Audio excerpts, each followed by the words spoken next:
Modern content creation is a highly manicured machine. There are ring lights, multi-camera setups, and carefully outlined scripts. But Darren Watkins Jr. started with a cheap headset, a PlayStation, and a single monitor cutting through the dark of an unkempt bedroom. Growing up in Cincinnati, Ohio, he navigated the quiet strain of a fractured single-parent household. For hours on end, he would broadcast himself playing NBA 2K. The chat window stayed completely still. Week after week, he spoke into a void of 0 viewers.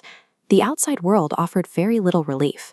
He was failing his high school classes, and an early stream where he broke down in tears was clipped and uploaded to World Star Hip Hop, drawing a flood of public mockery. He lacked the resources for a professional presentation. Without high-end production or industry connections, he relied on raw, unpolished, and intensely loud emotion, simply to keep himself entertained.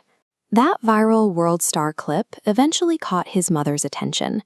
Viewing his streams as a humiliating distraction, she gave him a stark ultimatum: quit the internet or leave. At 15 years old, his internet connection was pulled midstream, and he was kicked out of his home. He packed up and moved to Michigan to live with his father, who offered a completely different environment.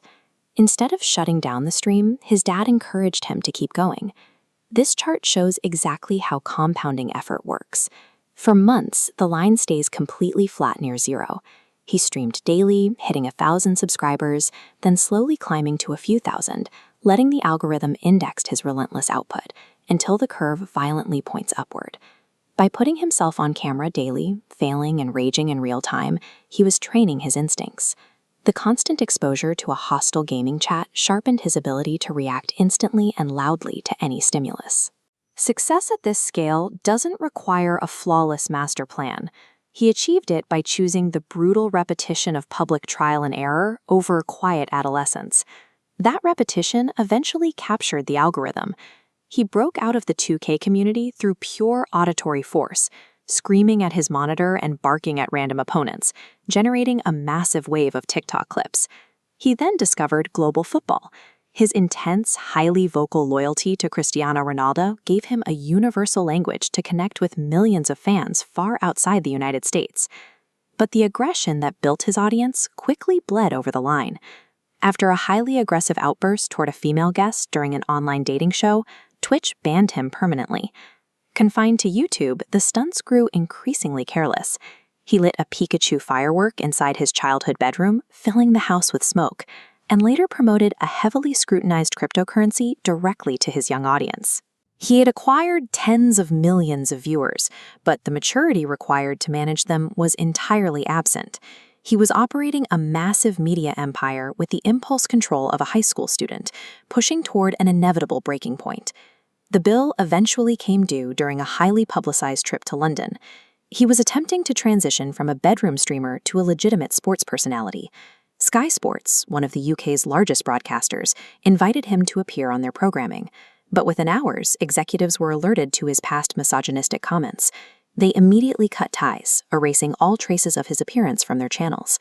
Faced with the total collapse of his crossover ambitions, he broke character. Instead of lashing out at the network or blaming his critics, he released a thoroughly detailed statement, taking full ownership of his actions and promising to learn from the mistake.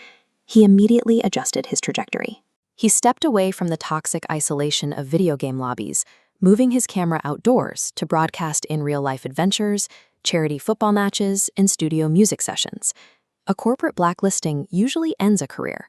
For Speed, it provided the friction needed to evolve, trading the comfort of his bedroom for a global stage.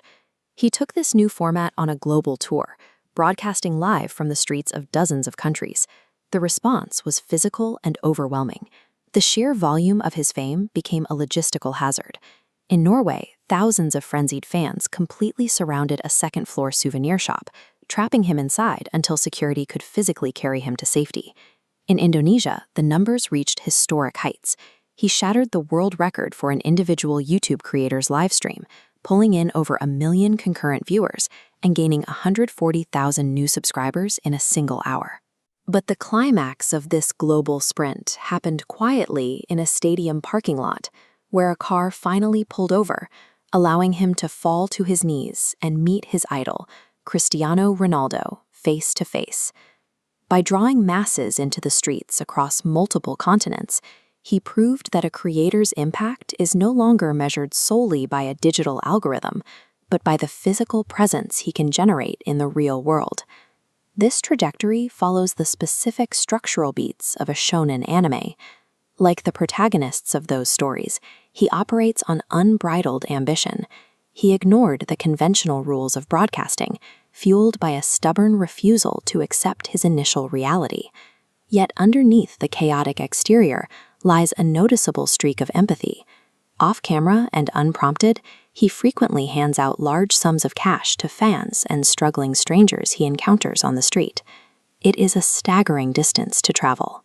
He went from a teenager yelling into a dark, empty room to a global figure who can pack out physical stadiums and command the attention of millions. The path from a silent bedroom to a global tour suggests that influence is no longer reserved for the most polished, but for those with the relentless, unapologetic courage to chase a dream in front of the whole world.